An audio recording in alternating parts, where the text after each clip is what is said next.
In this discussion, Matt talks about a programming exercise he did that was kind of off the beaten path from data science. What's the benefit here? It's not directly applicable to data science, but there's something about this taking on a big problem, an unstructured problem, and finding ways through that that solidified his knowledge. I think there's value in understanding that. So the Enigma machine was used by the Germans in World War II to send encrypted messages to their forces, to U-boats, to everything. There were several editions of Enigmas made during the war. This one, so I tried to, well, simply put, it's a battery and incredibly complicated wiring and light bulbs. So the entire machine is strictly mechanical, and there's no computer processing of any sort. It's just really intricately wired light bulbs.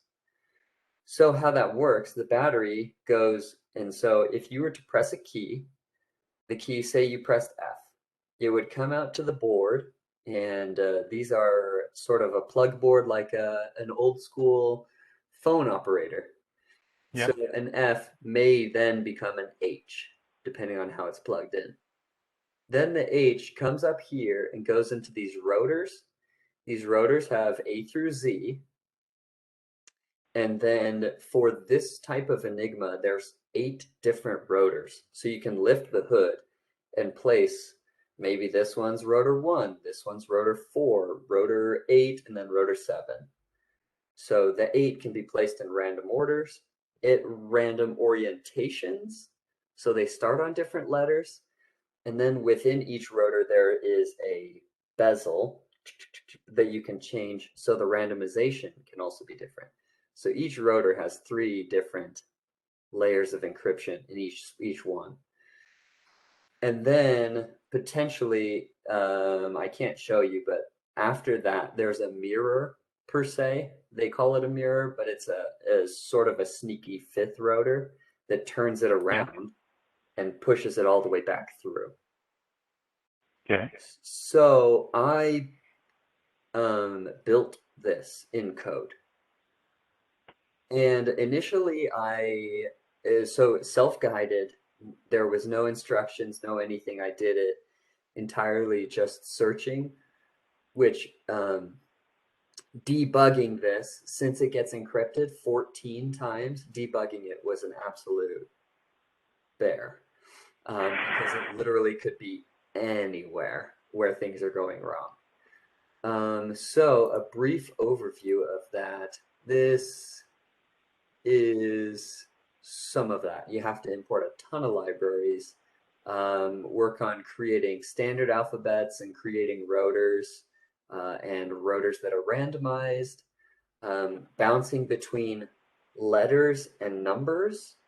So, hey, I need to transfer B into G, but since the bezel is different, I need to do the whole thing offset, so it would be easier to do in numbers. So let's trade Yep. B into a 2 and G into a 11, or whatever. So bouncing back and forth in and out of letters and numbers.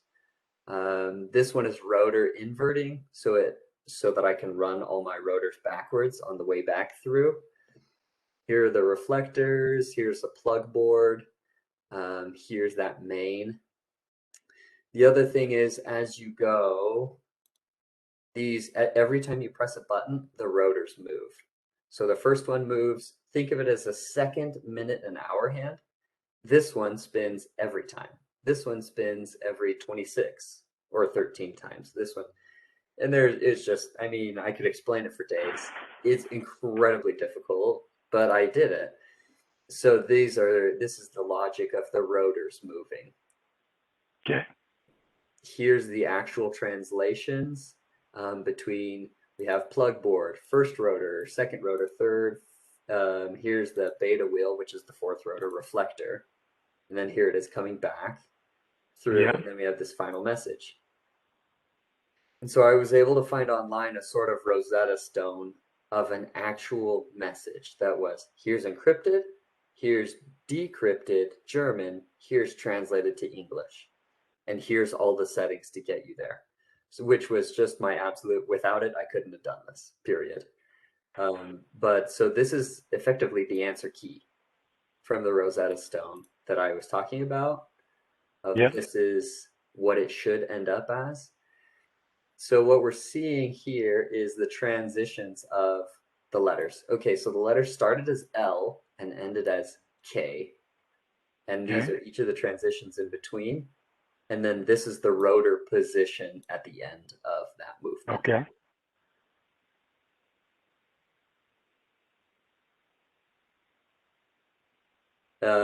And then when I got down to the very bottom, I put in an accuracy test. And I got, oh, whoops, wrong button. I got 372 out of 372 characters. So I figured it out. So not only is this was initially I had created the rings out of random, just set the rings randomly. And what I realized is, hey, if I want to decode this, I can't do it because it re-randoms every time I run it. So I can't run it backwards. Yeah. So Yep. I looked into it and found out what the actual configurations of the real machine is and plugged those in. So this is the accuracy on an actual authentic German message that I actually was able to decrypt it, but I don't know German. So what I did was I couldn't figure out how to put spaces in it. That one eludes me. I tried a couple of different clever things. I couldn't make it happen. But I took this one from the one with spaces, and then I made a Google Translate API.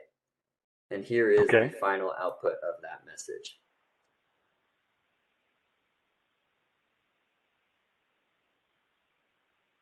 And it's a field promotion.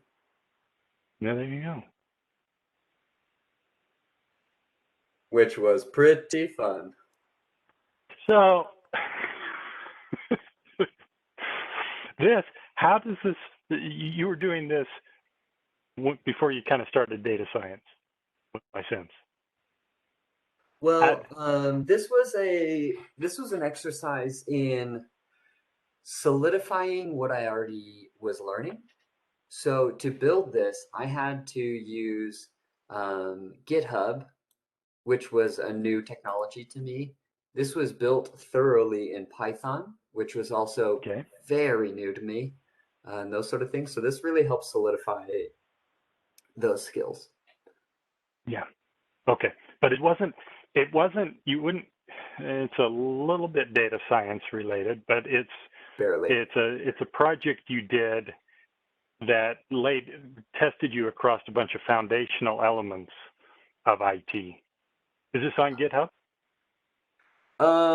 Yes, but in traditional That wasn't a very development confident sense, answer. it's very messy. It's in between 2 and 3 files. And then once I reached this once, I was like, okay, well now let me go and silver plate it. So I went to go make it better, and instead I broke it, and then I got bored, so I'd never fixed it. Well, that's the nature of about over half of the GitHub projects, right? But there is value in there. Yeah.